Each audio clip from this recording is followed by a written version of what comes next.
황무지에 장미꽃이 피는 것 같은 그런 큰 변화와 은혜의 역사가 올 한 해 이 땅에 임하게 되기를 주의 이름으로 축복합니다. 오늘 본문에 보면 예수님께서 광야로 가십니다. 어쩌다가 혹은 어쩔 수 없어서 들어가신 것이 아니라 성령께 이끌려서 광야로 가셨다고 합니다. 그럼 광야는 아시다시피 아주 척박한 고난의 땅입니다. 유대 광야의 모습이 어떨까? 사진을 한번 보실까요? 여기가 전형적인 유대 광야의 그런 모습입니다. 그냥 여러분 보면 저기 뭐 듬성듬성 풀이 조금 있고 그냥 흙무더기 계곡이 쭉 끝도 없이 이어져 있는 이게 유대 광야의 전형적인 그런 모습입니다. 여러분, 왜 이런 곳으로 성령께서 예수님을 데려가셨을까? 기름지고 좋은 땅으로 데려갈 수도 있고 푸른 나무, 우거진 숲, 시원한 나무 건널 즐길 수 있는 그런 곳으로 데려가실 수도 있는데 왜 성령님은 예수님을 이 척박하고 견디기 힘든 고난의 땅으로 인도하셨을까? 그 이유는 저와 여러분이 사는 곳이 광야와 같은 곳이기 때문입니다. 이게 무슨 말이냐 하면 예수님은 저와 여러분을 구원하시기 위해서 이 땅에 오셔서 친히 죄인의 자리에 서신 분입니다. 죄인의 자리에 서셨으니까 이제 죄인의 삶을 살아야 하는 것입니다. 그래서 광야에서 시험을 받으십니다. 자, 여러분 생각해 보세요. 마귀가 하나님을 시험하고 유혹할 수 있습니까? 그럴 수 없죠. 피조물인 마귀가 어떻게 창조주 하나님을 감히 시험하고 유혹하겠습니까? 그런데 왜 하나님이신 예수님께서 마귀에게 시험을 당하시는 것일까요? 이것은 지금 예수님께서 하나님으로서 시험을 받으시는 것이 아니고 죄인 중에 한 사람으로서 지금 시험을 받으시는 것입니다. 죄인의 대표가 되셨고 죄인의 삶을 사시니까 죄인이 받는 시험도 이제 당하신다, 그런 말입니다. 여러분, 이것은 그 앞에 나오는 예수님의 세례를 생각해 보면 이해하기가 쉽습니다. 여러분, 세례는 왜 받습니까? 죄 씻음을 받은 표로 받는 것이 세례입니다. 그러니 세례는 죄인이 받습니까? 죄 없는 의인이 받습니까? 죄인이 받습니다. 그러면 죄 없으신 예수님이 왜 세례를 받으십니까? 그 이유는 이제부터 예수님은 죄인의 대표가 되시기 때문입니다. 그런데 여러분, 우리 예수님께서 세례를 받으시는 이때를부터 예수님의 공생애가 시작되었다, 그렇게 말하는데 공생애라고 하는 것은 이제부터 죄인을 구원하시는 메시아로서의 공적인 일을 시작하신다, 그런 뜻에서 공생애라고 부릅니다. 지금부터 예수님은 더 이상 하나님으로서의 삶을 사는 게 아니라 죄인의 대표로서 죄인의 삶을 사시는 겁니다. 그러니 지금부터 죄인의 모든 삶, 여러분 죄인이 겪는 그런 배고픔도 겪으시고 죄인들이 가지는 갈등도 겪으시고 죄인들이 당하는 억울함도 당하고 죄인들의 한계도 겪으시는 겁니다. 여러분, 예수님이 배고프셨을까요? 네, 배고프셨습니다. 예수님 피곤하셨을까요? 네, 피곤하셨습니다. 여러분, 하나님이 어떻게 배고프고 하나님이 어떻게 피곤할 수 있습니까? 죄인의 대표가 되신 예수님은 이제 사람으로서 죄인의 대표로서 죄인의 삶을 그대로 겪는 것이기 때문에 배고픔도 겪고 억울함도 당하고 멸시도 받고 한계도 겪고 피곤하시기도 하고, 그래서 성경에 보면 얼마나 피곤하셨던지 풍랑이 거세게 이는 그 배 위에서 예수님은 고나게 주무시고 계셨다, 그렇게 기록하고 있지 않습니까? 죄인의 대표로서 이제 죄인들의 삶을 그대로 사시는 거예요. 지금 마귀에게 시험과 유혹을 당하시는 이것도 마찬가지입니다. 여러분, 우리는 죄인으로서 마귀의 시험과 유혹을 매일 받고 삽니다. 매일 여러분 안에는 죄의 유혹이 있지 않습니까? 육신의 정욕과 안목의 정욕과 이성의 자랑을 따라 살고 싶은 그런 마음의 강한 유혹이 여러분 우리 안에는 계속해서 일어나고 있습니다. 이게 우리 현실이죠. 매일 내 안에서 꿈틀거리는 죄의 유혹과 갈등이 있고 또 외부적으로는 우리의 신앙을 포기시키고 우리의 믿음을 무너뜨리려고 하는 그런 온갖 시험과 유혹으로 우리는 둘러싸인 채 이 땅의 삶을 지금 살아가고 있는 것 아닙니까?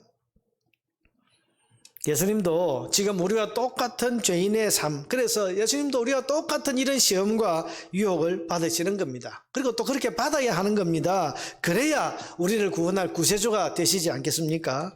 우리와 똑같은 시험을 당하시고 우리와 같은 한계를 겪고 우리와 같은 죄인의 삶을 사시면서 우리가 매일 겪는 유혹과 갈등에 직면해서, 그런데 그걸 이겨내시고 거기서 죄와 시험에 빠지지 않으셔야 우리를 구원할 구원자가 될 수 있지 않겠습니까?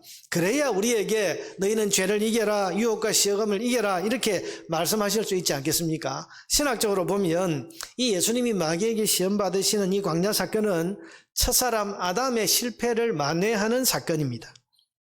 그럼 첫사람 아담은 마귀의 시험과 유혹 앞에 실패했습니다. 넘어졌습니다.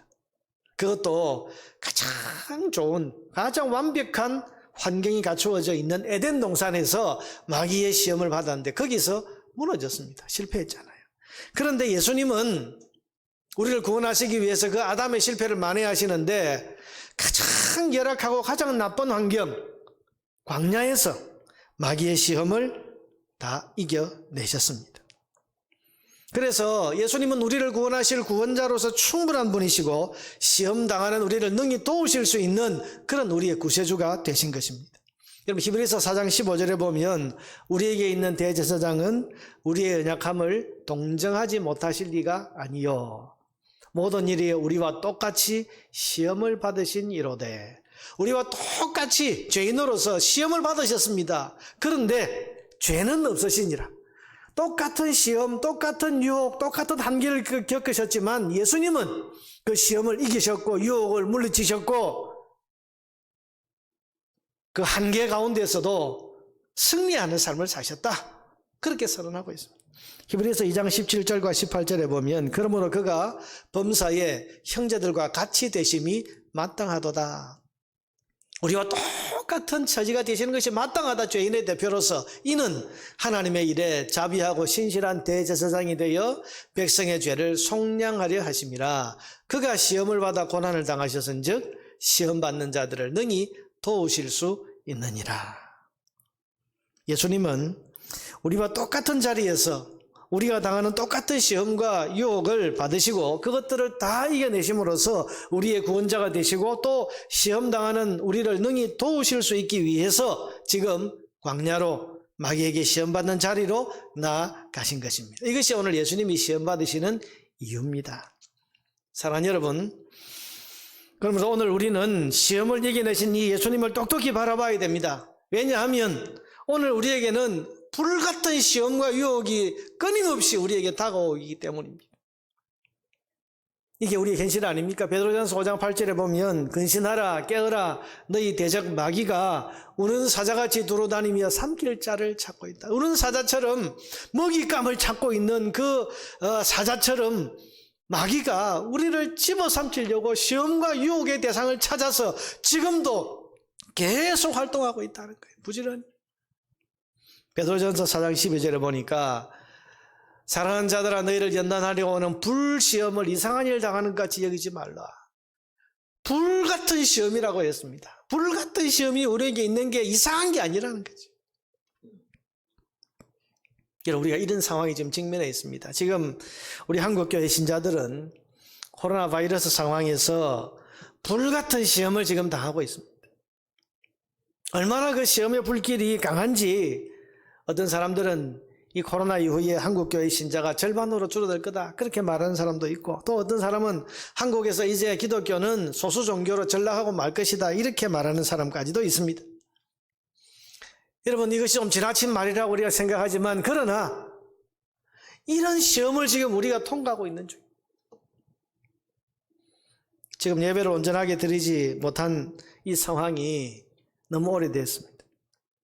지난 1년간 우리가 온라인 예배를 병행하기도 하고 지금도 하고 있습니다만은 온라인 예배의 편리함에 익숙해져 버린 성도들이 코로나 이후에도 과연 예전처럼 다 예배당으로 다 모여들게 될까? 특히 젊은이들과 청년들, 학생들이 과연 예전처럼 다 모여들 수 있을까? 많은 사람들이 우려를 합니다. 지난주에 우리 교회가 오후 예배를 근 1년 만에 재개를 했는데 참석 숫자를 온라인 포함을 해도 예전에 모이던 숫자의 절반밖에 안 돼요. 이게 일시적인 현상이기를 바랍니다만은 혹시나 이 코로나로 인해서 예배의 습관이 무너진 것은 아닐까 그런 염려를 해봅니다.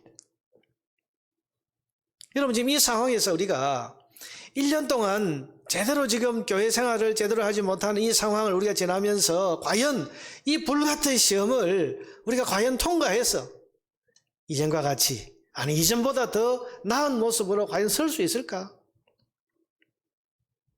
그런데 예배 숫자보다 훨씬 더 심각한 것이 코로나 사태로 인해서 교회 이미지가 급속히 악화되고 있다는 사실입니다. 우리 모두가 지금 여러분 느끼고 있지 않습니까? 몇몇 이단이나 소수에 속한 교회와 단체가 문제를 일으켰습니다만은 이걸 보도하는 정부와 언론은 그것을 한국교회 전체의 문제로 확대 재생산을 해서 지금 교회를 바라보는 사회의 시선이 곱지를 않습니다. 교회 안에 우리 신자들까지도 이런 뉴스를 보고 이런 사태를 보면서 마음이 불편하고 불쾌하기 짝이 없어요. 또 교회가 그랬다. 교회가 그렇다. 교회가 문제다. 기독교가 문제다. 여러분 지난 1년간 전국 98%의 교회와 성도들은 이 코로나 방역에 적극 참여하고 또 조심조심하면서 지난 1년간 교회에서 식당 문을 닫고 식사 한번 제대로 하지 않고 구역 모임 하지 않고 여러분 오후 예배를 다 중단하고 그러면서 이런 노력을 하고 있는데 그런 대부분의 수고와 노력은 온데간데 없고 오로지 교회를 폄하하고 비난한 이야기만 우리 귀에 크게 들려오고 있습니다. 그 결과 여러분 교회는 이 사회 속에서 말 안 듣고 고집 세고 자기들만 아는 지극히 이기적인 집단으로 지금 이미지 메이킹 되어 가고 있는 것 아닙니까? 이러면 이게 큰 시험 아닙니까? 이 큰 시험을 과연 얼마나 통과할 수 있을까? 이 큰 시험, 불같은 시험을 얼마나 많은 교회가, 얼마나 많은 성도들이 과연 통과하고 온전하게 남을 수 있을까? 여러분, 교회가 어떤 핍박을 당하고 어떤 박해를 당한다고 해서 사람들이 교회가 전하는 복음에 마음을 닫겠습니까? 그런데 이 코로나라고 하는 이 방역 상황에서 사람들이 복음에 마음을 닫고 있고 교회에 고개를 돌리고 있다. 이게 정말로 큰 시험 아닙니까? 우리 한국교회가 과연 이 큰 시험을 잘 이길 수 있을까요? 여러분은 이 큰 시험을 과연 잘 통과할 수 있는 그런 성도라고 그렇게 생각하십니까? 뿐만 아니라 여러분이 코로나 상황이 아니더라도 우리들 한 사람 한 사람이 사는 삶에는 불같은 시험과 유혹이 늘 상존해 있습니다. 지금도 여러분 이 불같은 시험과 유혹에 넘어져 버리고 주저앉아 버린 그런 사람들이 꽤 있습니다. 당장 신앙을 포기하고 싶은 유혹이 있고 당장 교회 안 다니고 싶은 그런 시험이 있는가 하면 우리 안에는 죄를 짓도록 날마다 교묘하게 유혹하는 마귀의 시험이 있고요. 죄악의 달콤함을 가지고 성도를 넘어지게 하는 마귀의 공격이 지금도 끊임없이 계속되고 있습니다. 여러분은 과연 이런 시험과 유혹에서 이길 수 있겠습니까? 그런데 오늘 예수님은 마귀의 이런 시험들을 모두 다 이겨내셨습니다.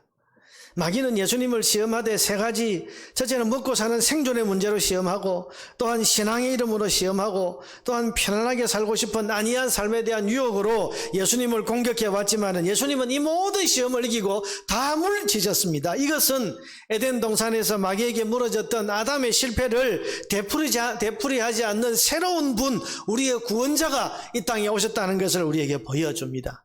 사랑하는 여러분, 우리는 비록 아담의 후손으로 태어나서 아담의 후손으로 살고 있지만은 아담처럼 마귀의 시험에 지지 않고 이길 수 있는 길이 있습니다. 우리 주 예수 그리스도께서 마귀의 모든 시험을 물리치고 이기셨기 때문입니다. 우리는 승리하신 그리스도와 함께 있고 그분의 인도를 받으면서 마귀의 어떤 시험, 어떤 유혹도 이겨낼 수 있는 사람들입니다. 핑계하기를 좋아하는 사람들이 핑계하기를 늘 마음은 원이로되 육신이 약해서 이렇게 변명을 하는데 여러분 아닙니다. 우리가 우리 주 예수 그리스도 안에 있는 한 그 말은 더 이상 유효하지 않습니다. 마귀의 시험을 이기신 우리 주 예수 그리스도를 힘입어서 우리는 반드시 어떤 시험, 어떤 유혹도 이겨낼 수 있습니다. 그러니 오늘 우리가 이 말씀을 보아야 하는 겁니다. 예수님이 어떻게 승리하셨는가? 오늘 이 말씀을 통해서 이 시험을 이기는 신앙에 대해서 함께 생각을 해봅니다. 먼저 우리가 시험을 이기기 위해서는요, 시험의 성격을 잘 알아야 됩니다. 마귀는 무엇으로 시험을 했습니까? 첫째는 의심입니다. 하나님과 하나님의 말씀을 의심하게 만듭니다. 여러분 3절을 한번 보세요. 시험하는 자가 예수께 나와봐서 이르되 내가 만일 하나님의 아들이거든 명하여 이 돌들로 떡덩이가 되게 하라. 여러분 여기서 중요한 것이 네가 만일 하나님의 아들이거든입니다. 여러분 이 말은 마귀가 괜히 하는 말이 아니고 그 앞에 3장 17절을 한번 보세요. 예수님께서 세례 받으실 때 하늘에서 하나님의 음성이 들렸습니다. 뭐라고 했습니까? 이는 내 사랑하는 아들이요 내 기뻐하는 자라. 이는 내 사랑하는 아들이다. 나는 너를 사랑한다. 너는 내 아들이다. 내가 너를 기뻐한다. 여러분 이 음성을 세례 받을 때 하나님께서 하늘에서 들려주셨어요. 그런데 이 음성을 들은 지가 40일이 지났습니다. 여러분 40일이 지났는데 지금 예수님의 상황이 어떻습니까? 광야에서 못 먹고 굶주려서 거의 죽기 직전의 상황이에요. 아니 하나님이 사랑한다 그랬는데 하나님의 아들이라 그랬는데 내가 너를 기뻐한다 그랬는데 그래서 그 성령님의 인도를 따라서 이 광야로 들어섰는데 와서 보니 먹을 것 없고 40일을 굶주리고 있는데도 아무 대책이 없다는 거예요. 그럼 이게 도대체 뭐냐는 겁니다. 여러분 마귀가 하는 말이 이렇습니다. 하나님이 너를 아들이라 그랬고 사랑한다고까지 했는데 그래 그 하나님의 사랑의 결과가 도대체 이게 뭐냐는 거예요. 이 모양이냐는 거예요. 하나님이 너를 사랑한다 그랬는데 정말 사랑하는 거 맞냐? 혹시 잘못 들은 거 아니냐? 너무 그 말을 순진하게 믿는 거 아니냐? 너 이러고 있다가는 큰일 난다. 그러니 그 말씀에 너무 기대지 말고 너 스스로 해결해라. 너 스스로 선택해서 너 스스로 이 문제를 해결해라고 하는 말이 뭡니까? 이 돌들로 떡덩이가 되게 하라. 여러분 마귀는 항상 현실의 문제를 가지고 하나님을 의심하도록 시험하고 유혹을 합니다. 여러분 에덴 동산에서도 하와에게 이 마귀가 접근할 때 뭐라고 그랬습니까? 하나님 너를 사랑한다 그래서 이 에덴 동산에 있는 모든 과실을 다 먹어도 된다 그랬는데 왜 저 제일 탐스럽게 생긴 저 제일 좋아 보이는 저 선악과 저 과일은 왜 못 먹게 막고 있냐? 하나님 사랑한다 그랬는데 사실은 너 저 탐스럽고 저 좋은 과일을 네가 먹으면 너를 유익하게 하고 너를 멋지게 만들어서 하나님처럼 되게 할 건데 하나님 그걸 알고 저 못 먹게 너희를 막고 있는 거야.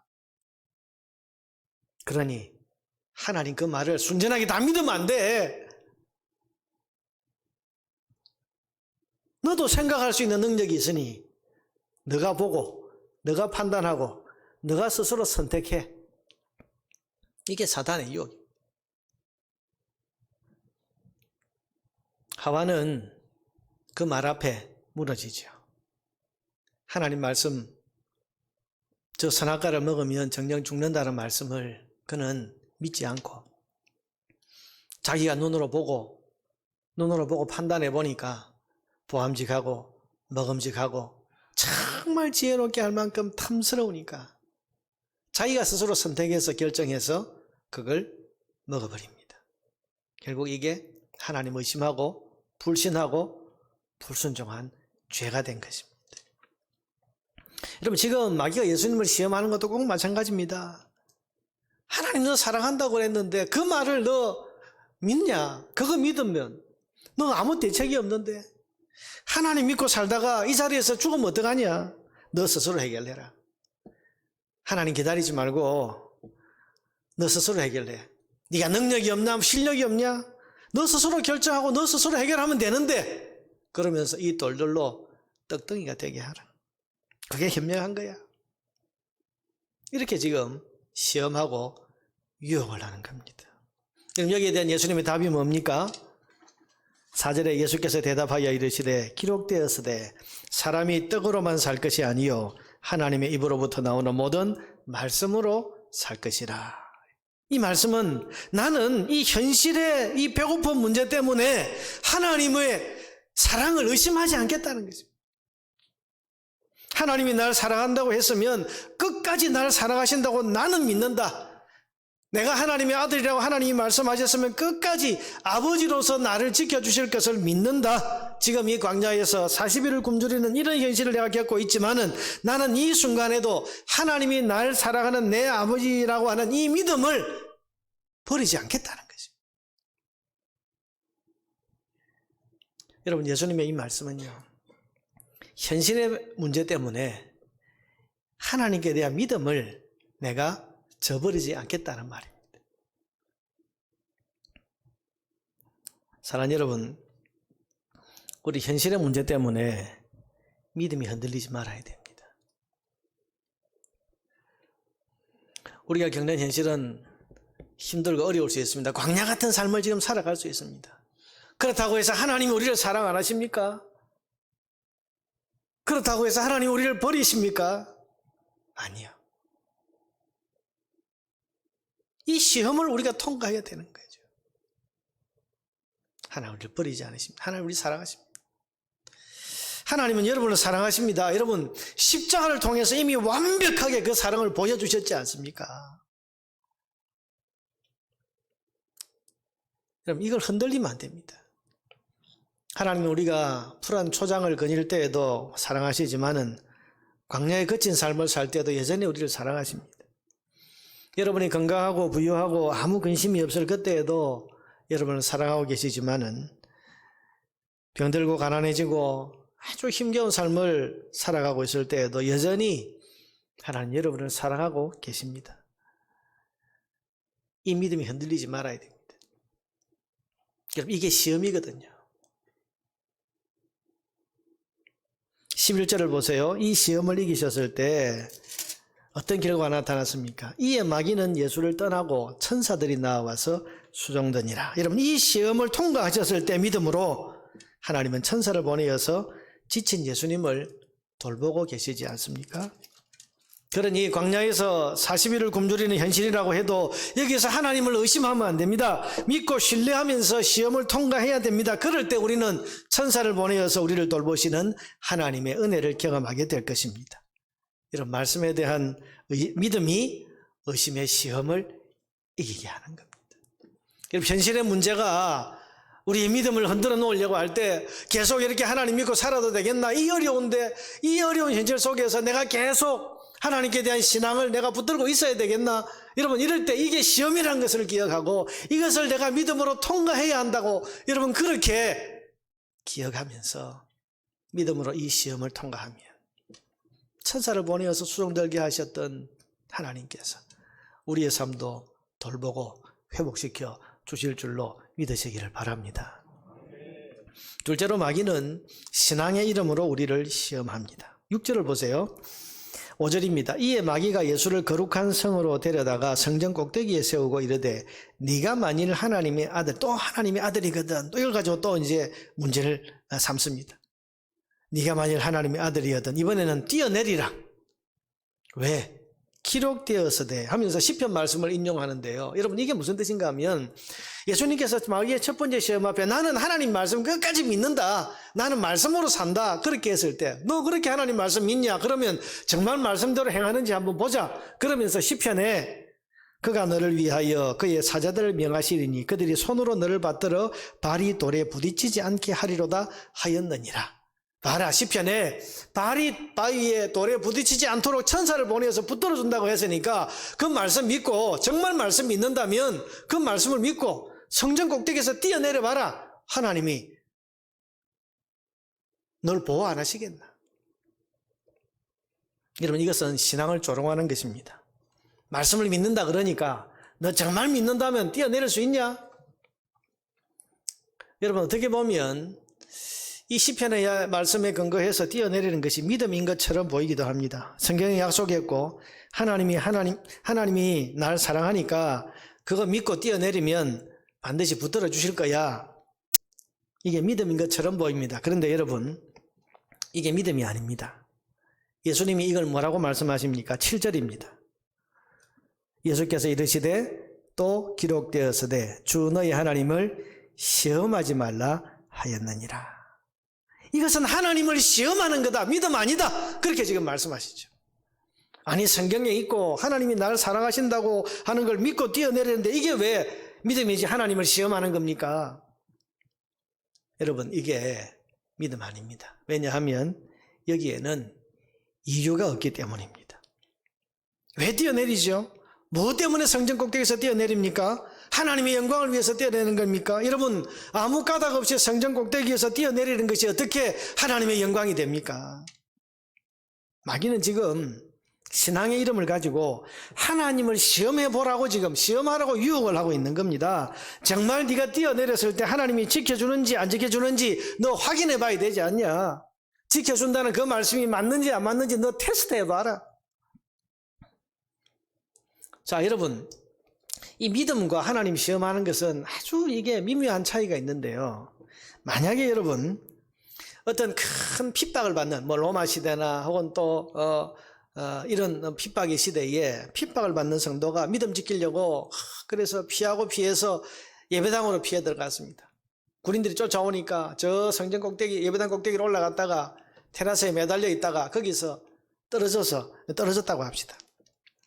그때 만약 하나님께서 혹시나 기적을 베푸셔서 그 사람에게 손가락 하나 다치지 않게 해 주실 수도 있습니다. 믿음 지키기 위해서 여러분 그렇게 하다가 그 높은 곳에서 떨어질 때 하나님이 살려줄 일 있지 않겠습니까? 우리 그거 믿습니다. 사드락 메삭 아벳느고가 여러분 풀무불에 들어갔을 때 전혀 상하지 않게 하나님 지켜주셨다는 이야기, 다니엘이 믿음 지키기 위해서 사자굴에 들어갔는데도 털끝 하나 다치지 않고 그렇게 살아나왔다는 이야기, 우리가 믿는 이야기가 다 그 성경 말씀이 다 그런 이야기 아닙니까? 그러나 지금 이 마귀의 유혹은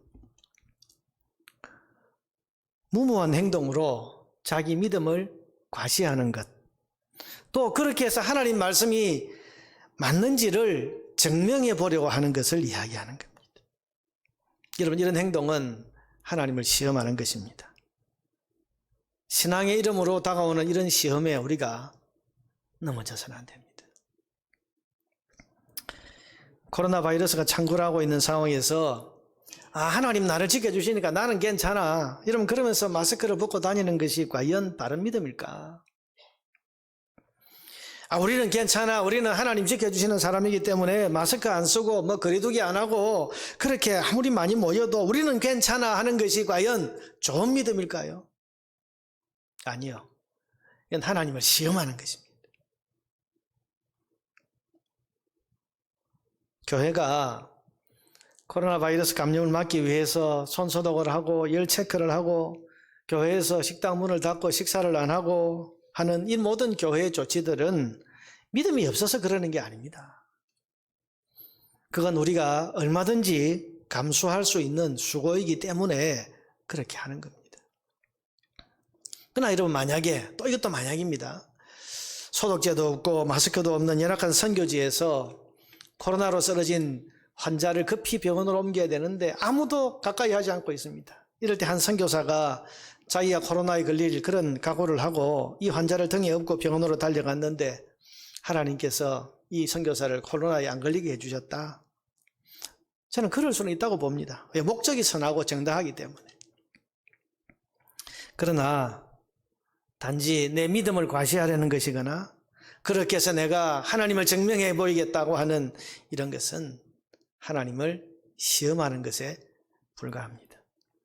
여러분, 우리는 믿음과 하나님을 시험하는 것을 잘 구분해야 됩니다. 그 동기와 목적이 그 차이를 가져옵니다. 마귀는 신앙의 이름으로 우리로 하여금 하나님을 시험하게끔 그렇게 만들려고 합니다. 이걸 잘 분별해야 됩니다. 그래서 이 분별력을 가지고 여러분, 분명한 신앙의 중심을 가지고 주를 위해서 우리가 살면 하나님께서 왜 안 도와주시겠습니까? 그러나 내 믿음을 과시하려고 무모한 행동을 하고 내가 마땅히 감수할 수 있는 수고와 노력을 내가 안 하고 있어요. 그저 말씀을 이유로, 말씀을 근거로 내가 이렇게 해서 하나님을 증명해 보이겠다. 여러분, 이것은 하나님을 시험하는 것이라고 그렇게 말합니다.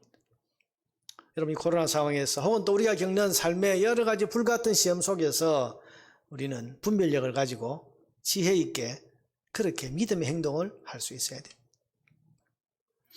세 번째로 마귀는 고난 없는 편안한 삶으로 성도를 유혹합니다.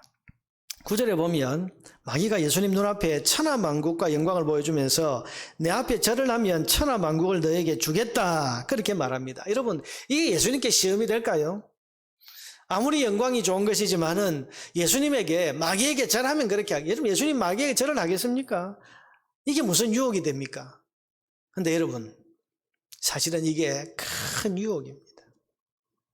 왜냐하면 지금 마귀는 예수님에게 십자가를 지지 않아도 되는 길을 제시하고 있기 때문입니다.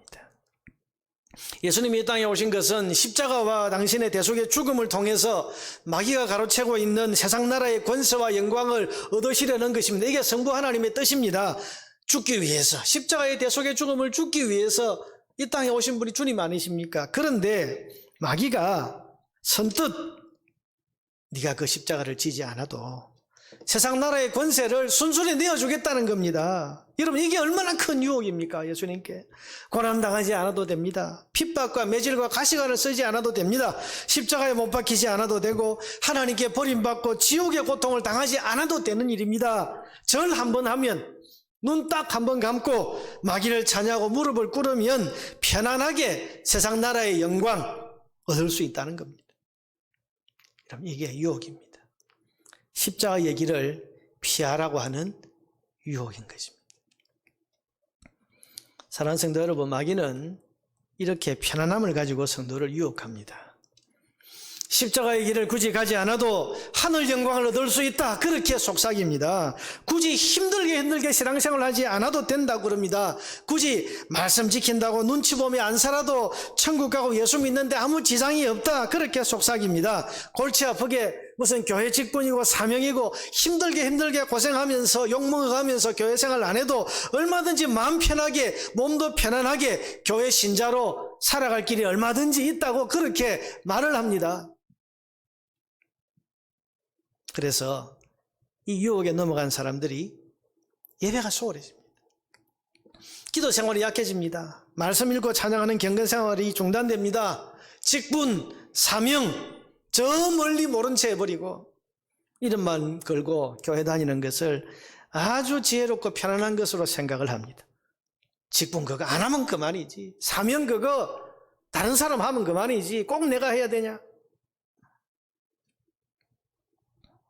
그러나 그러는 사이에 하나님과의 관계는 점점 멀어지고 내 영혼도 안에서 점점 피폐해져 갑니다. 여러분, 우리는 이 편안함의 시험을 이겨내야 됩니다. 어쩔 수 없이 시작한 온라인 예배가 우리 나태함의 이유가 되어서는 안 된다고 지난주에 말씀을 드렸습니다.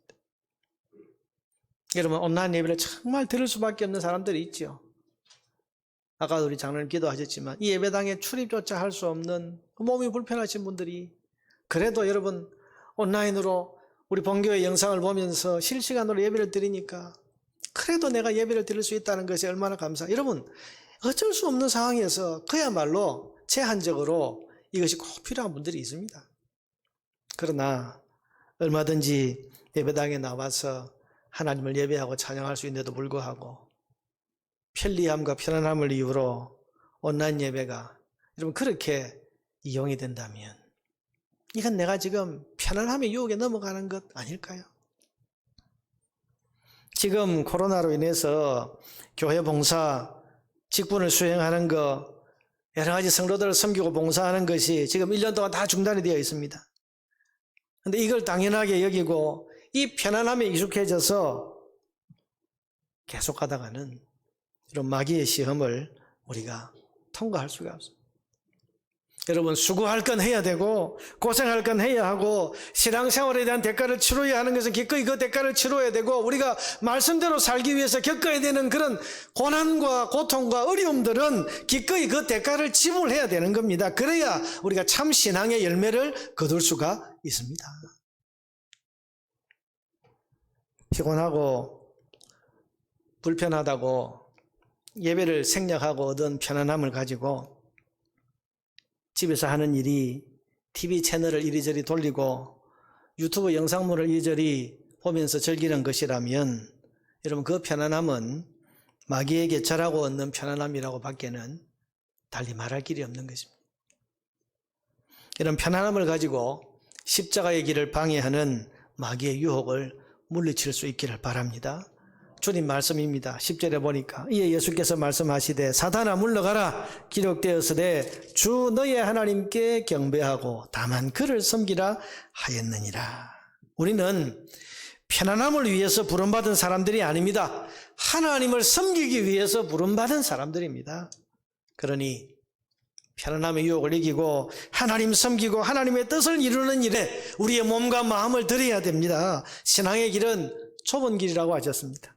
자기를 부인하고 자기 십자가를 지고 주님 뒤를 따라가는 길이라고 말씀하셨습니다.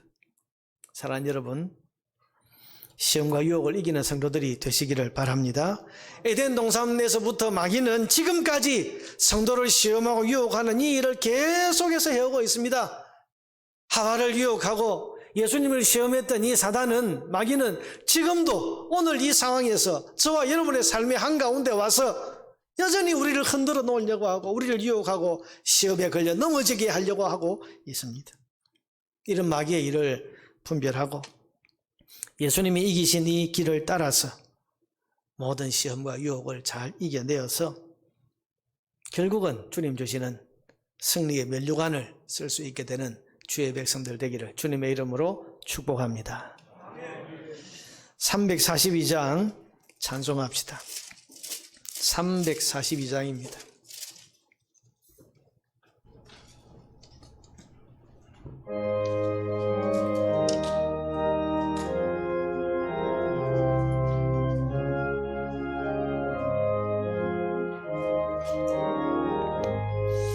너 시험을 당해 죄 짓지 말고 너 용기를 다해고 물리치라. 너 시험을 이겨 새 힘을 얻고 주 예수를 믿어 늘 승리하라. 우리 구주의 힘과 그의 위로를 빌라. 주님 내 편에 서서 항상 도우시리. 내 친구를 삼가 잘 선택하고 너행을 삼가 늘 조심하라. 너 열심을 다해 늘 충성하고 온 정성을 다해 주 봉사하라. 주의 힘과 그의 위로를 빌라. 주님 내 편에 서서 다 같이 일어나셔서 3절 합시다. 잘 이기는 자는 상 받으리니 너 낙심치 말고 늘 전진하라. 내 구세주 예수 힘 주시리니 주 예수를 믿어 늘 승리하라. 우리 구주의 힘과 그의 위로를 빌라. 주님 내 편에 서서 항상 도우시리.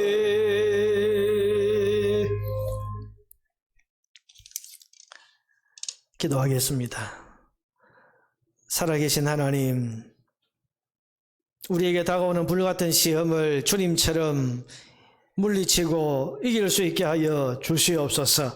그래서 승리하신 주님과 함께 승리의 기쁨을 누리고 영광과 기쁨의 면류관을 받아 쓸 수 있는 주의 백성들 될 수 있도록 인도해 주시옵소서.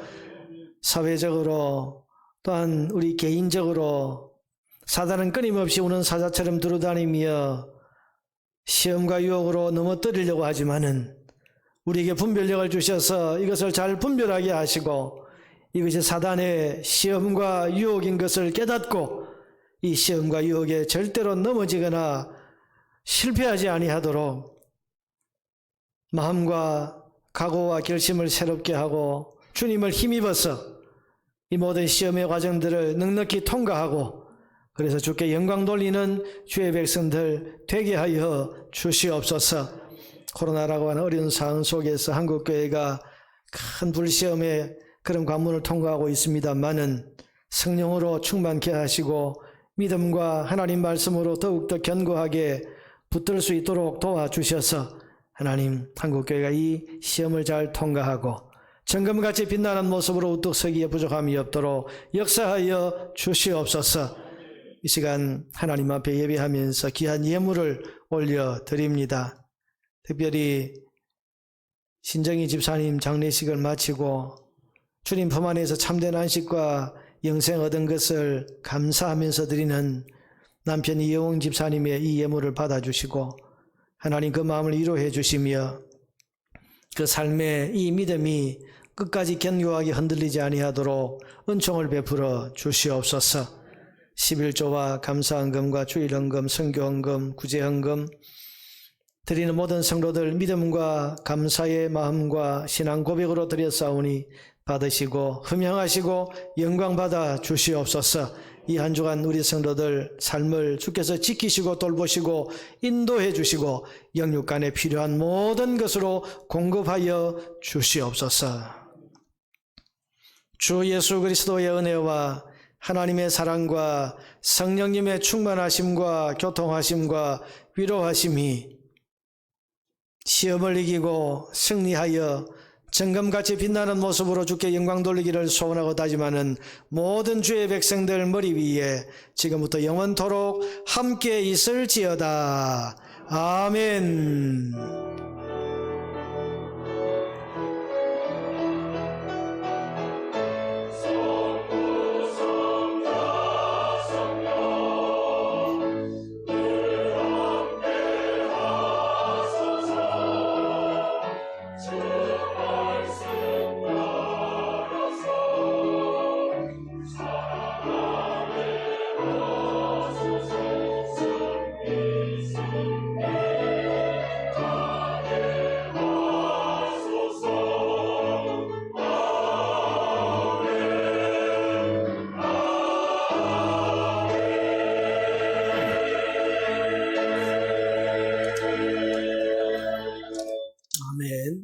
예배를 마쳤습니다. 자리에 앉으시고 옆에 있는 인사합시다. 샬롬 축복합니다. 하나님 은혜가 함께하기를 바랍니다. 네.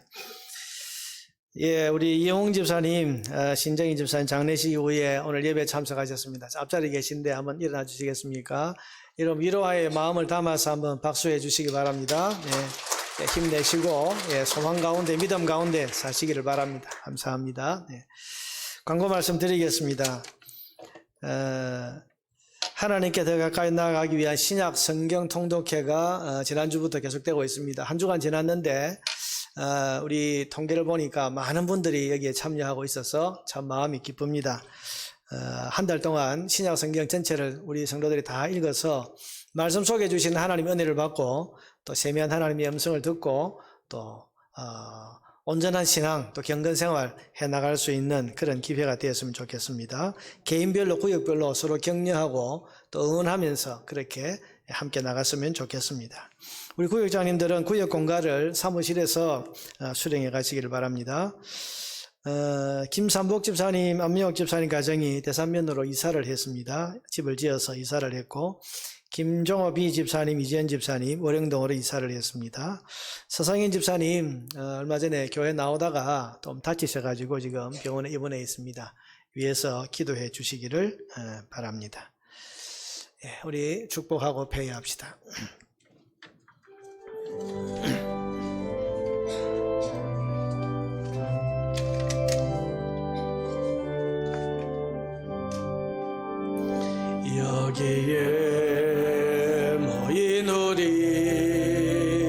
주의 은총 받은 자여라.